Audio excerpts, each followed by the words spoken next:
जुगलबंदी जी होती, म्हणजे मी सांगितलं पवार आणि जाधव जुगलबंदी, पण जे त्याच्या पुढे घोडं पळतं ना ते गावातले पुढारी आहेत का जे प्रशासनाच्या पुढे पळतात का मला जास्त भेटावं मला जास्त भेटावं.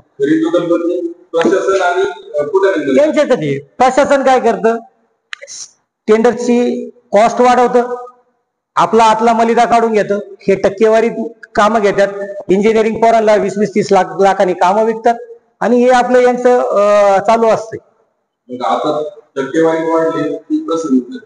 दोन्ही पण पैसे वाढले, टक्केवारी पण पैसे गेले आणि प्रशासनाने पण त्यांचे हे केले. 11% घेतात.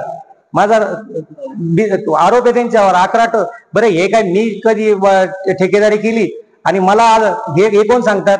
माझ्याही काळात ते ठेकेदार म्हणून गावची मुलं जी इंजिनियर झाले ज्यांच्याकडे सर्टिफिकेट आहे ती मुलं करतात आणि ती मुलं जर सांगत असतील तर आज आमच्याकडून 11% घेतले जातात. काम घेण्याच्या बदल्यात जर आमच्याकडून 15-20 लाख रुपये घेतले जातात, काय त्या पोरांनी काय करायचं. बरं हे सगळे पैसे पहिले घेऊन जातात.